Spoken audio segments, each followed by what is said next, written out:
Bonsoir, merci, merci d'être là. Pour ce deuxième tag de l'année, on accueille Denis Darzac.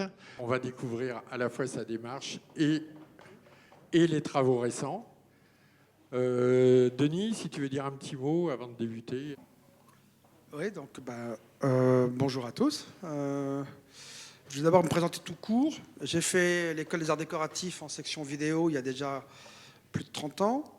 Je fais des photographies et de la vidéo depuis maintenant à peu près le même temps. J'ai commencé par la scène rock française dans les années 80, des groupes qui peut-être vous disent rien, mais enfin qui ont été importants pour notre génération, les Rita Mitsuko, Étienne Dao, Lio, des gens comme ça. Et donc ça m'a permis de faire de commencer à payer mon loyer en faisant des couvertures de disques et puis en travaillant pour la presse. Et j'ai eu la chance dès 82, j'ai travaillé avec le journal Libération, qui à l'époque était un très grand et beau journal, ce qui n'est plus du tout aujourd'hui. C'était une référence sur la culture alternative qui venait de l'Amérique. Donc c'est tout ce qui venait de la contre-culture des années 60. Il y avait deux éléments fondamentaux dans la presse nationale, c'était Actuel et Libération. Là, se retrouvaient dans un creuset intellectuel bouillonnant toutes les minorités possibles et imaginables. Je vous dis ça parce que ça va après complètement déterminer mon travail photographique. Les minorités sociales, les minorités ethniques, les minorités sexuelles et les minorités de tout genre. Et donc c'était un endroit extrêmement fascinant quand on est un jeune photographe de pouvoir à la fois photographier un écrivain de passage mais aussi le soir photographier un ministre. Ensuite, j'ai commencé par travailler beaucoup pour, donc j'avais dit la scène rock, j'ai fait beaucoup de photographies sur des vidéoclips, et puis après sur des longs métrages, comme Satya Gittray, comme Chantal Akerman, ou comme Jacques Rivette. Donc j'étais photographe de plateau, ce qui me permettait aussi de réfléchir à la mise en forme d'une image de fiction. C'est-à-dire qu'en fait, photographe de plateau, on est une photographie documentaire, mais l'image qu'on rend, c'est l'image produite par le réalisateur. Donc on est dans une certaine fiction. Voilà, ce jeu entre fiction et réalité est aussi au cœur de mon travail. En 1994, je commence à décider de faire un travail personnel en pensant qu'il n'y a pas beaucoup d'avenir dans la presse et que d'abord j'étais assez mal édité, c'est-à-dire que les photos qui étaient publiées ne correspondaient pas à ma vision que j'avais eue du sujet ou du projet, et puis qu'ils avaient toujours tendance à résumer, ils n'avaient jamais assez de place pour les photographes. Et donc je me dis, je vais faire en fait toute la chaîne de production jusqu'à la monstration. Et j'ai décidé de devenir cette fois-ci un artiste où tout d'un coup, depuis le sujet du travail jusqu'à la façon, le choix des images, la taille des objets, la façon de l'encadrer et le lieu d'exposition, je devenais maître de toute la chaîne de production. J'ai rejoint l'agence Vue, qui était à l'époque une grande agence de photographie, dirigée par Christian Cojol. Christian Cojol était le responsable du service photo de Libération dans les années 80. C'est le premier qui a réussi à faire une façon de montrer les hommes politiques différemment. C'était des photos carrées, avec des contre-champs, toute l'époque de Xavier Lambourg. Enfin, je vous propose de vous replonger dans cette histoire de la presse française qui, à mon avis, était passionnante à cette époque-là. Christian crée l'agence Vue, qui continue encore aujourd'hui, mais enfin Christian l'a quitté, moi-même je n'y suis que en pointillé, parce que j'ai décidé, donc depuis, je vous dis, de 1994, d'être un artiste et de faire mes propres images. Donc cette série s'appelle Nu, elle date de 2003, et en fait, comme vous pouvez voir, ce sont des mises en scène. Hein, c'est-à-dire que j'ai demandé à des modèles de poser nus dans des zones pavillonnaires. Donc, ce qui avait commencé dans les débuts des années 40 aux États-Unis, qui est devenu envahissant dans les années 60-70 en France, maintenant est devenu un standard mondialisé de possibilités d'habitation. Et donc, désormais, dans ces endroits-là, on nous propose de prendre notre voiture il n'y a plus tellement de centres. Et donc, je me suis dit, mais je me sens totalement désarmé par rapport à ces nouveaux urbanismes, à ces nouveaux endroits. Et je me dis, je vais essayer de traiter cette question du désarroi par une mise en scène qui va opposer la fragilité de nos corps. Et j'ai choisi volontairement des corps qui ne sont pas des corps marchands, C'est-à-dire que je ne suis pas en train de faire de la publicité, je ne suis pas en train de séduire sexuellement l'auditeur. Enfin, je pense qu'il n'y a pas d'érotisme dans ces images, ni ce n'est pas non plus une photographie de charme ni de mode. D'accord ? Et j'ai demandé à ces modèles, qui sont des modèles d'académie, ceux que peut-être vous avez ici en cours de nu, s'il y en a ici, donc ils sont payés pour faire leur travail. Et à la réflexion, quand je faisais mon image, je me demandais, finalement, quand on est nu, on est fragile. Et cette fragilité, on peut très vite penser qu'on devient victime. Eh bien, j'ai une solution de mise en scène qui me permettait de ne pas les rendre victimes, c'est de les faire marcher. En plus, en faisant marcher les modèles, il y avait une double occurrence. Est-ce que cette personne arrivait dans l'espace photographié ou il s'en échappait? Et j'adore complexifier les degrés de lecture afin d'offrir une image suffisamment riche pour qu'on ne trouve pas de solution. Un artiste propose des images qui n'ont pas de réponse, qui ouvrent un champ de questions. C'est mon point de vue. Donc, un certain nombre de modèles venaient dans les zones pavillonnaires et également, je n'avais pas envie non plus qu'ils soient trop présents dans notre esprit. Et donc, pour cela, la façon de le faire le plus évident, c'était de leur demander qu'ils ne regardent pas l'objectif. S'ils ne regardent pas l'objectif, ils ne sont pas témoins du fait qu'on les voit. Vous comprenez ce que je veux dire? Et donc, ils ne vous voient pas non plus. Tout ça pour vous dire qu'une image se construit au millimètre et que tout fait sens. Tout dans une image fait sens. Si le modèle vous regarde, ça veut dire que le modèle va regarder le public et que le public va être dévisagé par le modèle. Ça a peut-être son intérêt dans certaines circonstances. Pour moi, je trouvais que tout d'un coup, les faire flotter comme ça dans un espace irréel, sans croiser le regard du public, permettait de se demander si on était dans une certaine réalité ou dans un rêve. D'accord ?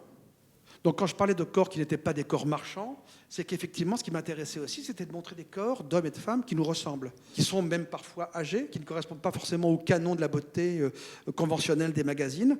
Tout ça, ça faisait partie du projet. Et donc toujours, j'essaie de créer des paradoxes, un paradoxe dans l'image même.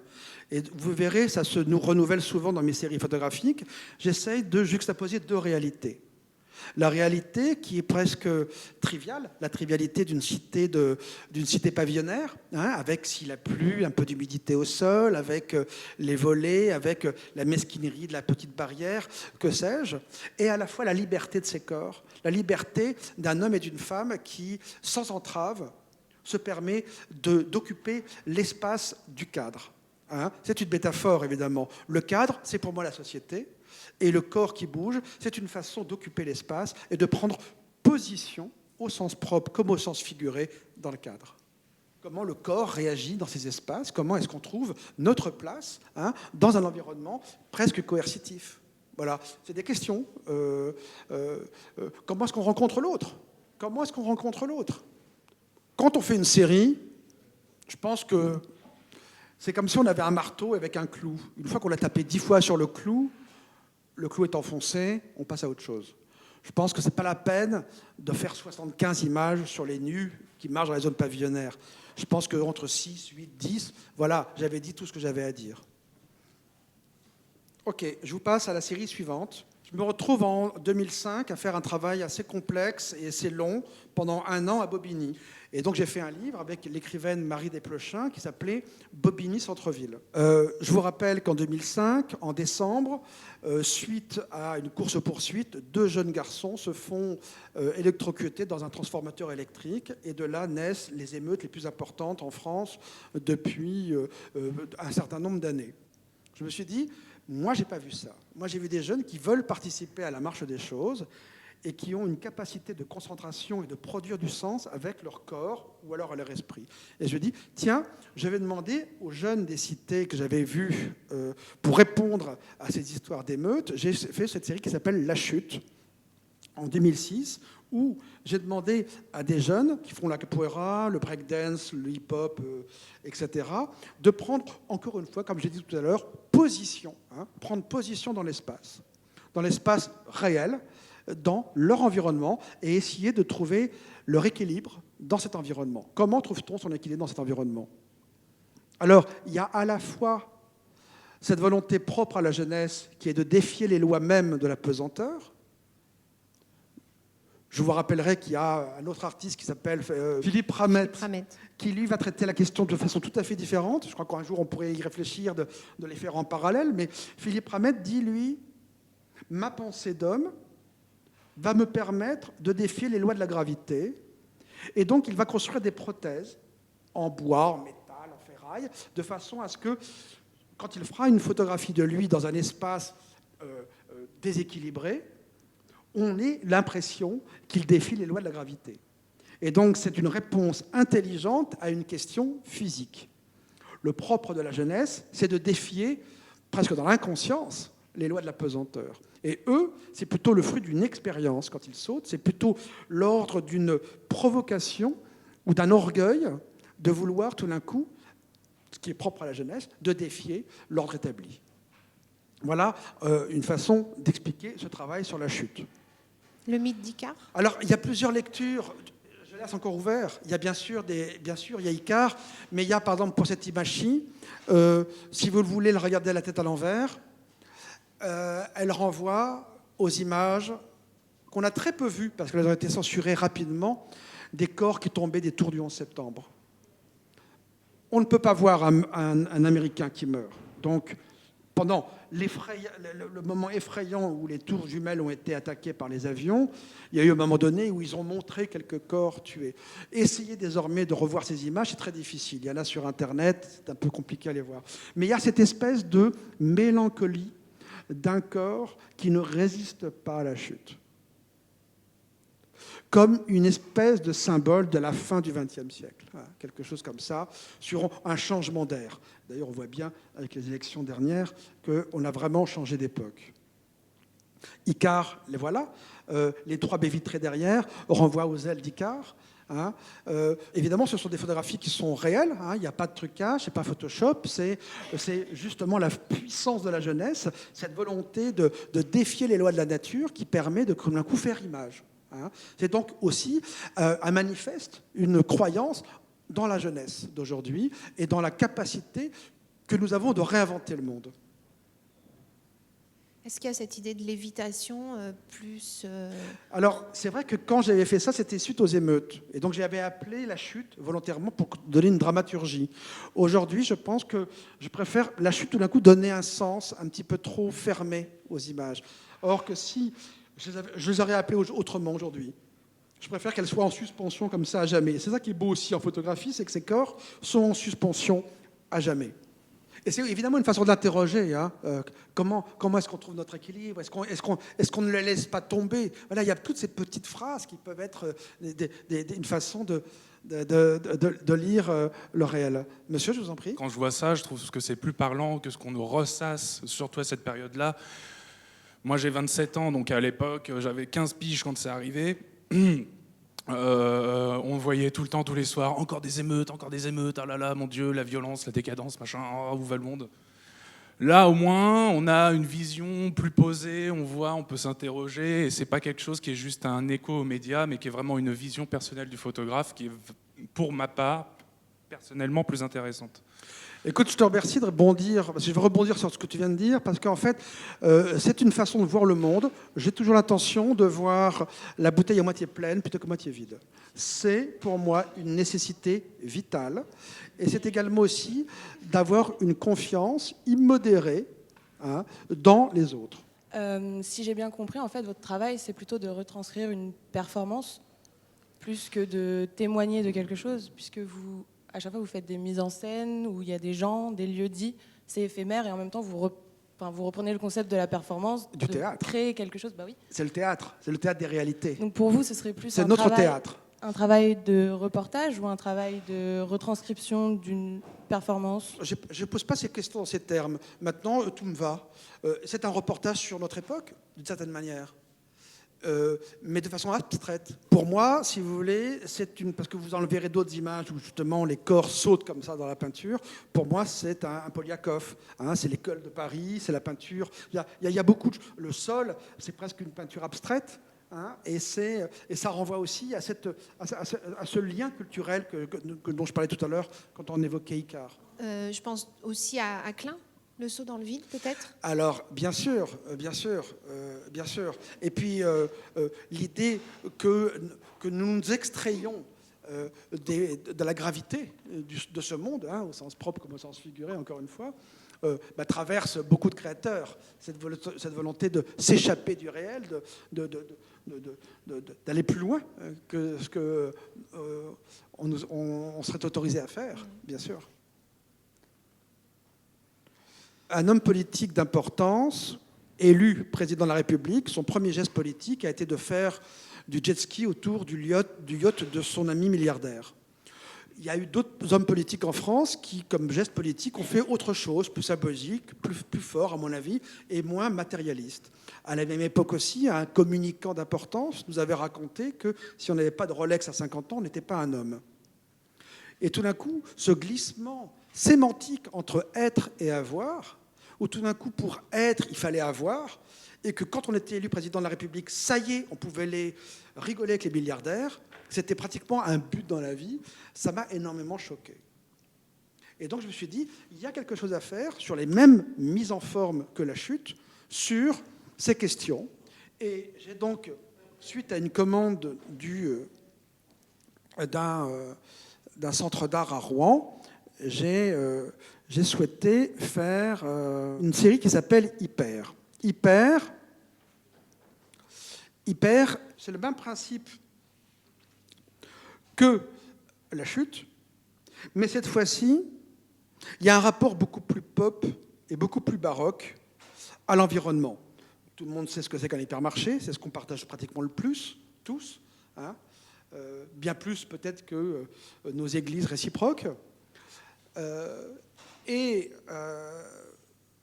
y avait quelque chose à faire dans cette accumulation de biens. Comment est-ce qu'on trouve un équilibre dans un environnement uniquement marchand? Et cette question m'a intéressé d'essayer de la mettre en image, suite d'ailleurs aux éléments dont je vous ai donné tout à l'heure, où des hommes politiques et des hommes de communication visiblement préféraient valoriser leur apparence et leur accumulation de biens plutôt que la satisfaction d'être heureux ou d'être droit. Et donc très naturellement, tout d'un coup, la focale change. Je passe dans un monde beaucoup plus coloré. La chute était pratiquement dans une ambiance très classique, hein, des bleus, les gris de Paris, hein, le ciment des rues de Paris, grises comme ça, ces ciels voilà. Et là, tout d'un coup, évidemment, c'est le foisonnement des couleurs qui va m'intéresser. C'est l'accumulation des signes et des couleurs qui vont permettre de faire image. Mais encore une fois, il y a à la fois la volonté de rébellion, et en même temps, parfois, l'idée de montrer une certaine mélancolie et, pourquoi pas, une envie d'arrêter de lutter. Hein, une envie d'arrêter de lutter. Comme une grande mélancolie. Parce qu'on peut aussi imaginer que c'est un véritable petit poisson au milieu de ces 600 shampoings. Voilà, c'est le monde d'aujourd'hui. Il faut faire avec, et je crois qu'effectivement, il faut photographier ces lieux. Ce sont des lieux dont on est presque toujours prisonniers, enfin en tout cas, on les subit, à nous de les transformer, à nous de les prendre comme matériaux de travail. Hein. Vous, demain, vous serez artiste, scénographe, architecte, designer. Prenez tous ces environnements et mettez-les dans votre création, parce que c'est de ça dont on a besoin. On a besoin de comprendre comment ça marche et quel est l'avenir, notre avenir dans cet environnement-là. Donc également, ça renvoie aussi au cinéma, Matrix. voilà, au cinéma américain, les blockbusters. Hein. On est dans, c'est une image qu'un enfant de 7 ans comprend. Un enfant de 7 ans dit « Ah, c'est trop cool, il vole, le gars !» Bon, après, nous, on peut y trouver d'autres lectures, d'autres sens. Mais j'aime cette idée de faire des images populaires, des images faciles d'accès, des images dans lesquelles on se projette. C'est quelque chose qui, pour moi, me tient à cœur. Un galeriste américain, un jour, m'avait dit « Toi, Denis, c'est peut-être un des rares photographes français où le sens de l'image est dans l'image. » Alors, c'était assez voilà, c'est comique, parce que par moments, il faut un dictionnaire pour comprendre la démarche de certains artistes. Moi, je fais des images très faciles, je crois, d'accès. Pour tout vous dire, que je ne vous connaissais pas, je ne connaissais pas votre travail. Quand j'ai vu sur Internet, évidemment, vos images, sur le coup, je me dis, ouais, bon, il fait des montages photos. Et je me demande, c'est pas un truc qui vous embête? C'est-à-dire que moi, je ne savais pas que c'était la réalité. Et je me rappelle avec Georges Rousse, on avait eu un peu le même problème, qui disait, bah oui, les gens croient je fais des montages photos, mais en réalité, non, c'est la réalité. Et ça vous pose pas un problème? Parce que c'est vrai que quand je vois ça, je trouve ça incroyable, à part que quand je l'ai vu sur le net et que je connaissais pas ce que vous nous dites là, j'ai dit, bon, bah oui, bon, il a détouré, il a mis son truc sur un fond de machin, et voilà. C'est une question qui est très, très, très intéressante. Les artistes chinois font beaucoup de montages. Est-ce que c'est pour autant pas intéressant? Moi, ça m'intéresse parfois. Par contre, moi, ce qui m'intéresse aussi, c'est que je viens de la photographie documentaire. Je viens de « ça a eu lieu ». Voilà, c'est Roland Barthes qui a, comme définition, a dit « bon, bah, la meilleure définition pour la photographie, c'est que ça a eu lieu ». Eh bien, moi, j'aime travailler cette chose-là. Ça a eu lieu. C'est quelque chose qui a existé, c'est un exercice du réel. Alors, mais, par au moment, d'accord. la photo qui sert d'affiche pour ma conférence, eh bien, c'est un travail de montage. Je n'attends pas, je n'aime pas la pureté. Ça ne m'intéresse pas. La pub? La pureté. Ah, oui, d'accord. Ça ne m'intéresse pas. J'aime aller ailleurs qu'on m'attend, d'aller chercher. On me dit, oh, mais toi, tu ne fais pas de montage, et hop, immédiatement, je fais des Non, montages. je vous dis ça parce que pour moi, la différence entre un photographe et un graphiste, elle est là. C'est-à-dire que sur le coup, je dis, bon, bah, c'est un graphiste, bah, voilà, il fait du montage photo. Pour moi, un graphiste, c'est pas un photographe. Donc, pour moi, la possibilité de reconnaître un photographe, c'est exactement ce que vous faites, c'est qu'il n'y a pas de trucage. C'est-à-dire qu'il n'y a pas une magouille. Moi, je trouve à partir du moment où il y a une intervention sur l'image avec un logiciel, bon, ben, c'est plus un travail de graphiste, un travail de... Vous voyez, Je ne suis pas d'accord. Regardez Man Ray. Regardez la puissance. Ouais, mais pour moi, Man Ray, c'est pas un photographe, justement, c'est un graphiste. C'est un artiste. C'est un artiste, d'abord. C'est un des plus grands artistes au monde, pour moi. Non, pourquoi vous riez? Il y a un truc bizarre que j'ai dit, non? Non? Oui, c'est ce que je veux dire. Pour moi, un photographe, c'est... Oui, mais moi, je ne suis pas un photographe non plus. Je fais des images. Voilà. Il y a aussi cette mélancolie. J'aime beaucoup la peinture, comme je l'ai dit tout à l'heure, et je vous renvoie aussi à la peinture d'église, à la peinture religieuse, et à la peinture baroque, et au maniérisme.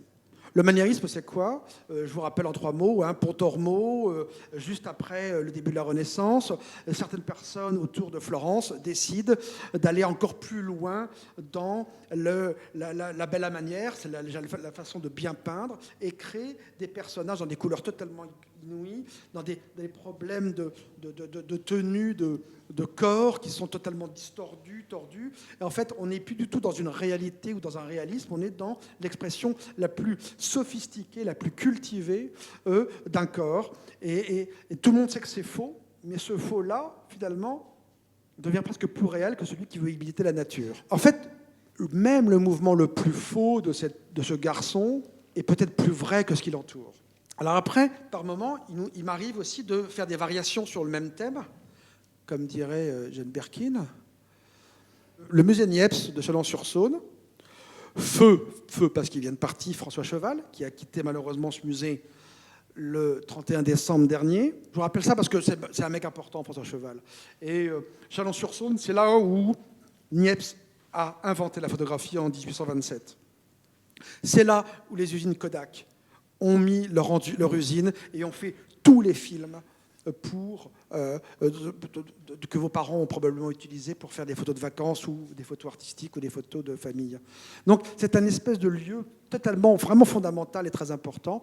Et donc ce musée, François Cheval l'a dirigé pendant des années et a passé commande à des artistes français, un certain nombre. Et désormais, le maire veut faire le musée du vin, de la charcuterie et de la photo. On est là. En fait, ce qui s'est passé, c'est que il me dit, Denis, je voudrais que tu viennes faire. Il y a une cité un peu difficile à côté. Il y a des jeunes qui sont voilà. Est-ce que tu peux venir faire un travail photographique avec eux, comme hyper. Et puis en même temps, me promenant dans la zone industrielle et la zone commerciale, je tombe sur ces formidables magasins de moquettes. Et tout d'un coup, je me suis dit, mais là, elles sont tellement belles, ces moquettes, c'est du Rothko pour moi. Il y avait vraiment à voir avec la peinture. Et il y avait cette idée totalement abstraite de rapport à la peinture, mais aussi, puisque ce sont des rouleaux, tout d'un coup, le corps devenait peut-être aussi un produit qu'on faisait rouler, hein, sur les caisses des supermarchés, hein, sur ces tapis roulants de supermarchés. D'accord ? Donc, voilà une façon finalement de donner une autre version d'une série. Hein, essayer de ne pas l'imiter, de faire à peu près un peu différemment, de façon à produire d'autres images et un autre sens.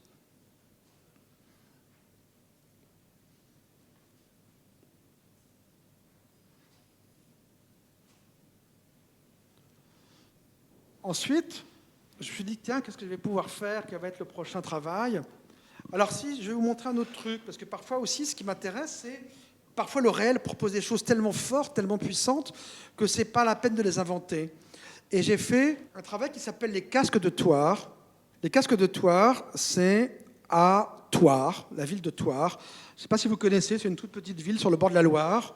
Ils ont eu un moment de gloire parce que... ils ont été au XIXe siècle un échangeur ferroviaire d'importance. Et depuis, c'est la catastrophe, il ne se passe plus rien. Et ces jeunes sont comme tous les jeunes. Ils ont Internet, ils voient bien qu'en Chine, ça se passe un peu différemment, qu'aux États-Unis, c'est pareil, que dans le monde entier, tout vibre avec une puissance, une énergie dingue. Et à Thouars, ils passent du parking du Leclerc au parking du champ de la foire annuelle en mobilette. Et voilà pas qu'ils ont des casques comme ça, des casques complètement dingues, aérodynamiques, qui renvoient à la fois à la protection, à la fois aussi à la parure. Et c'est tout d'un coup, avec ce casque, je suis Dark Vador. Je me projette dans un univers plus complexe, dans un univers d'action, de vie, d'héroïsme. Tout d'un coup, je ne suis pas quelqu'un qui s'ennuie sur ce putain de parking du Leclerc. Je suis aussi un garçon plein d'espoir, plein de désir et plein d'orgueil, d'une certaine manière. Et donc, j'adorais cette façon élégante de jouer entre le désir de s'extraire d'un monde éteint, presque, et en même temps d'avoir l'écharpe tricotée par maman. Hein, il y avait ces deux éléments, encore une fois, une façon de mélanger deux réalités. Et là, ce sont juste des portraits. Là, cette jeune fille, par exemple, elle a ce masque, on dit presque un insecte. Hein, et alors, j'avais envie d'être simplement dans le rapport entre la projection qu'ils se font d'eux-mêmes et la réalité de leur corps. Donc, ensuite, je voudrais vous parler d'un travail qui est très important, que j'ai amorcé en 2006, et qui s'appelle ACT. ACT, c'est un mot anglais, mais qui, à lui seul, résume beaucoup de choses. ACT, c'est bien sûr l'idée d'être un acteur de sa vie. Je reviens encore au début, hein, dans mon argumentaire, quand je parlais de ne pas être victime. Une fois qu'on se prend en charge, une fois qu'on arrive à créer de la fiction avec son corps, on est déjà dans un autre rôle que victime. Ensuite, acte pour action, hein, c'est la même chose que marcher, c'est tout d'un coup faire quelque chose, mais aussi acteur. Beaucoup de ces personnes photographiées, ce sont des acteurs qui sont handicapés mentaux et ou physiques. Et donc, j'avais photographié les corps les plus glorieux, hein, ces jeunes gens de 18 ans qui défient les lois de la gravité, et j'avais envie de faire la même chose, mais avec les corps peut-être les plus empêchés. Donc les corps, ceux qu'on ne voit jamais, ceux qu'on ne montre pas, ceux qui, d'une certaine manière, sont ostracisés. Hein. Et d'où le mot aussi acte comme activisme. Je pense que toute minorité a besoin d'images pour exister dans l'espace public et l'espace social. Il est clair qu'en 2014, tu fais des photographies d'homosexuels, ça n'intéresse pas grand monde. Ça a été fait dans les années 60, 70, 50. Après, ça défrise encore beaucoup de gens, mais enfin, en tout cas, le problème est déjà sur la table. Je vais dire la même chose. Je pense qu'en 1900 ou même en 1860, Barack Obama, c'était un noir. Point. Début et fin de la définition de cet homme. Ce n'était pas un père de famille, ce n'était pas un homme qui avait du pouvoir ou qui allait être président, qui après il ne serait plus, qui était marié avec 2 enfants. C'était juste un noir. Et ben on peut dire la même chose pour PD et on peut dire la même chose pour handicapé. Tiens, voilà un handicapé dans la rue et début et fin de de la définition de la personne. Cette personne est-elle gaie, triste, gentille, heureuse, riche, pauvre, travailleuse, fainéante, enfin, etc., etc. Et donc, toutes ces images, c'est essayer de donner un regard plus ouvert sur le handicap. Je pense que nos démocraties nous obligent à intégrer tous les citoyens dans le mouvement des images aussi. Donc toujours la même chose, hein, comment trouver sa place dans le cadre, Et donc j'ai demandé à un certain nombre d'acteurs, mais aussi de jeunes qui osaient prendre la parole, de poser dans des lieux de pouvoir. Les lieux de pouvoir qui sont la mairie, le musée, le grand parc arboré de centre-ville, enfin l'université, tous ces endroits, la gare, tous ces endroits où on en a généralement l'usage, mais on n'est pas le bienvenu de traînailler ou de rester. Et là, je leur ai dit, vous êtes chez vous. Au début, j'avais commencé par simplement des corps qui étaient en situation de handicap physique. Et je suis très naturellement, parce que c'est aussi un cheminement, je suis allé voir des champions. Alors là, c'était un champion de basket. Et donc, ce qui m'intéressait, c'est que tout d'un coup, il transformait son accessoire en accessoire. C'est-à-dire que ce n'est plus ce qu'on voyait au départ, ce n'était pas un homme sur un fauteuil roulant, on voyait un homme qui se jouait de son accessoire. Mais très vite, je me suis rendu compte que j'arrivais à une certaine limite et que je pensais qu'il fallait que j'embrasse aussi le problème du handicap mental. Je trouve que c'était plus riche, plus ouvert, et qu'il ne s'agissait pas de faire 60 photos avec des corps en fauteuil roulant. Et donc, par exemple, cette photographie de couple, ce qui m'intéressait là encore, est-ce que c'est un couple? Ou est-ce que ce sont des acteurs qui jouent au couple? Déjà, ça, cette question m'intéresse. Cette jeune fille qui est actrice est trisomique, et en même temps, elle joue un rôle. Elle joue un rôle qui n'est pas, elle n'est pas victime de ses apparences. Elle a le droit, elle aussi, de jouer avec le réel et avec la réalité. Et c'est ça que je voudrais montrer dans ce travail photographique. Donc là, on revient, ce sont des mises en scène, mais des mises en scène qui sont plus documentaires. Hein, il y a toujours un aller-retour, mais voilà. Donc, acte. Donc c'est encore une performance, je ne sais pas qui disait tout à l'heure, hein, une performance photographiée. C'est une idée où j'ai l'impression que votre travail est de plus en plus esthétisant. Là, c'est plus récent que celle qu'on a vue. Oui.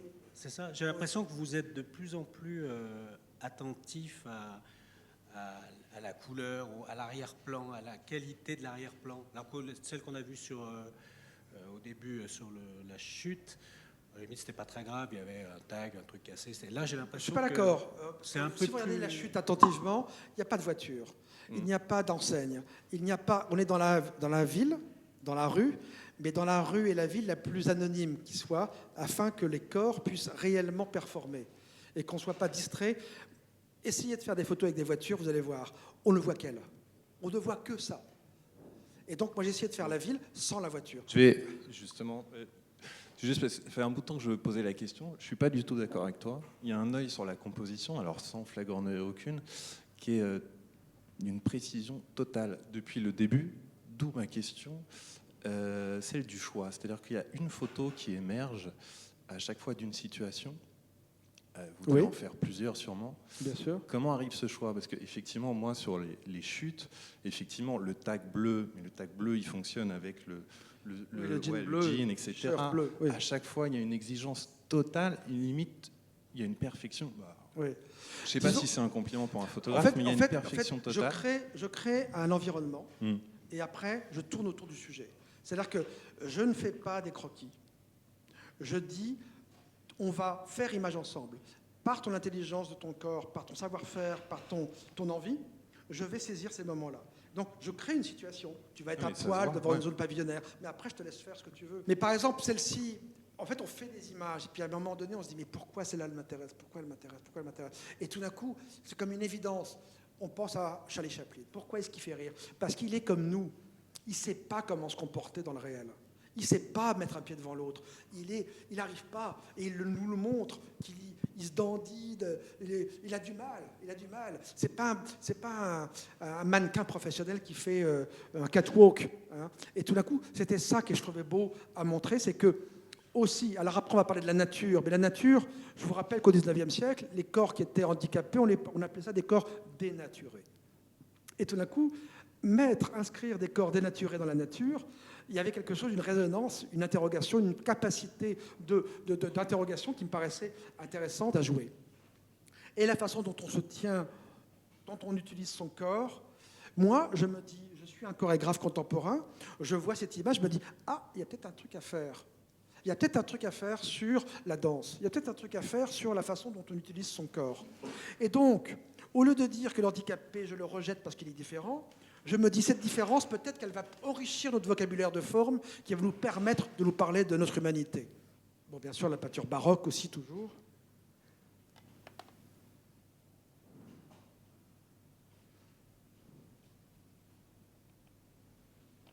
Alors, dans le musée, ça permet aussi de leur redonner une perspective historique. C'est que tout d'un coup, le corps qui souffre, on connaît le corps souffrant. Notre histoire religieuse regorge de saints et de saintes à qui on coupe un sein, un bras, un pied, un bout de nez, que sais-je. Et donc ce corps qui souffre, tout d'un coup, aujourd'hui, ils sont relégués dans des hôpitaux un peu loin du centre-ville. Et là, tout d'un coup, les corps souffrants, avec lui devant, voilà, ça redonnait quelque chose qui me paraissait éloquent.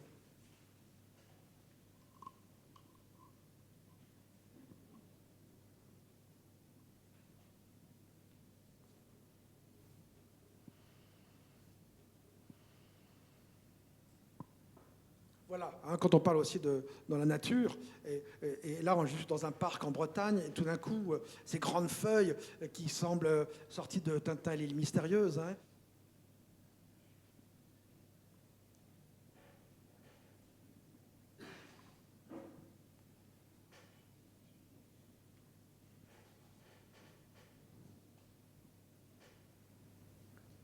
Et c'est vrai que tu disais performance photographiée, le monde de la danse, le monde du théâtre sont venus me chercher. Oui, il y a quelque chose à voir avec l'expérience et la performance, c'est sûr.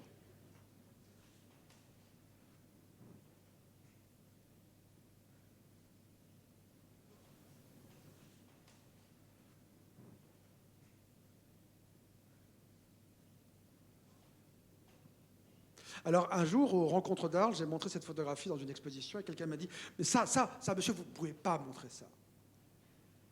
Ça, c'est inacceptable que vous montriez ça. » Et je dis « Mais pourquoi? Pouvez-vous me dire pourquoi ?» Elle me dit « Parce que vous vous moquez de lui. » Et je lui dis « Madame, vous avez peut-être un problème avec le handicap.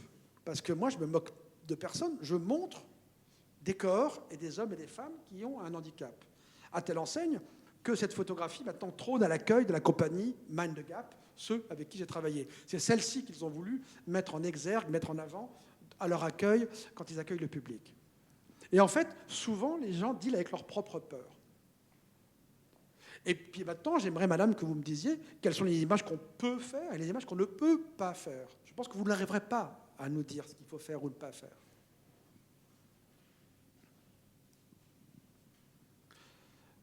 Là, par exemple, la relation avec la peinture maniériste est évidente, c'est-à-dire que son corps, son bras gauche a une maladie qui fait qu'il est très maigre et il ne peut pas tellement l'utiliser. Et tout d'un coup, dans cet environnement de peinture maniériste, ça devient une qualité.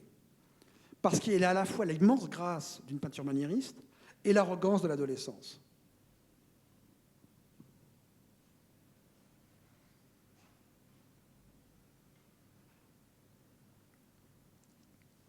Et pour moi, celle-ci, c'est presque une des plus évocatrices. On est en Angleterre et on est évidemment dans une forêt de chênes, et immédiatement on pense à Shakespeare et on pense aux elfes. Hein. Il y a toujours cette idée un petit peu enchantée. Hein. Pour moi, enchanté ou endancé. Hein. C'est un peu Jacques Demy derrière tout ça. Il y a toujours beaucoup de Jacques Demy pour moi. Mais il y a cette idée aussi que, là je leur avais dit, vous marchez sur une branche en bois et en dessous de vous, il y a un précipice. À gauche, il y a le voyeurisme, et à droite, il y a la compassion. Essayez de trouver votre équilibre au milieu de tout ça.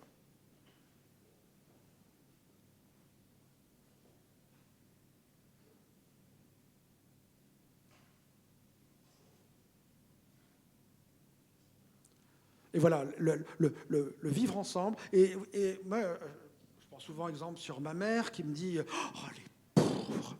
Oh, les pauvres! Oh, bah dis donc, oh, bah les pauvres !» Je dis « Maman, non, ils sont très heureux. »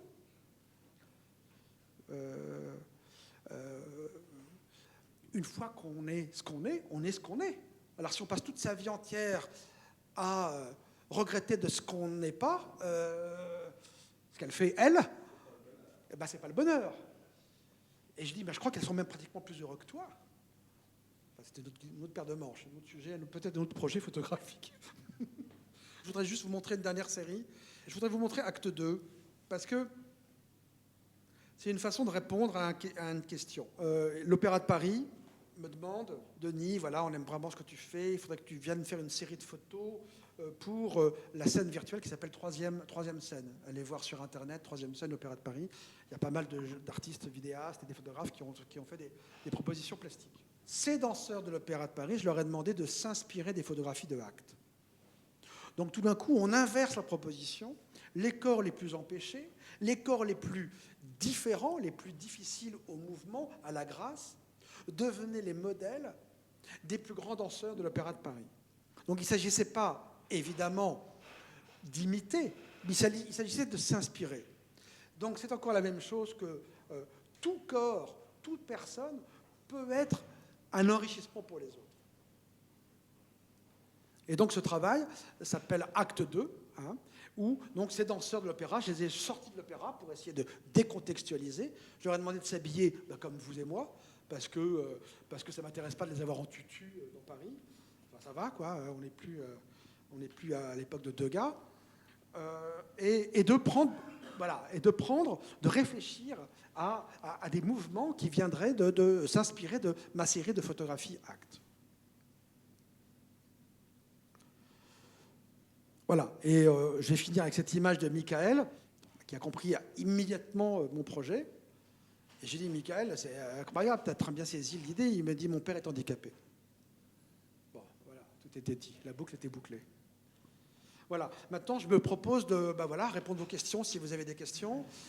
De tout ce que nous avons vu, il me semble que vraiment votre questionnement depuis plusieurs décennies, c'est le corps, l'espace. Oui, et c'est pour ça que je m'en échappe aujourd'hui. Je fais des choses tout à fait différentes. Vous chutez. C'est qu'en fait, mes prochaines séries vont s'appeler Contreforme. D'ailleurs, je vais les montrer à partir du mois de mai à la Galerie Erix à Paris. Contreforme, c'est une façon, encore une fois, de parler de ce qui n'est pas au centre. Ce qui m'intéresse plutôt, c'est la marge. Et en fait, aujourd'hui, je me concentre sur des séries d'images, sur, vous savez, ces morceaux de polystyrène blanc qui entourent nos biens de consommation, comme les lecteurs de DVD. Enfin, il n'y en a plus, mais enfin, bon, les caméscopes, ça n'en a plus non plus. Alors, aidez-moi, des trucs comme ça. Des trucs comme ça. Et tout d'un coup, je les mets au centre de l'image. Et ce qui était négligé et négligeable redevient un centre d'intérêt. Et sachez que ces morceaux de blanc là, qui entourent ces biens de consommation n'existent pas par eux-mêmes. Ils n'existent que parce qu'ils sont assujettis aux produits de consommation. Et donc, je les appelle contreformes. Et il y a un travail là-dessus sur la contreforme. Oui, c'est ça. Maintenant, vous allez vous intéresser à la nature morte, à l'objet inanimé. Oui, parce que, en fait, c'est souvent des allers-retours comme ça. Parfois, on n'en peut plus d'aller voir les autres. Parfois, on a besoin de se concentrer sur soi. Et voilà.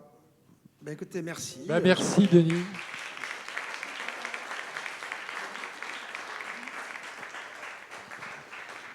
Un grand merci, Denis, vraiment. Et merci à vous aussi.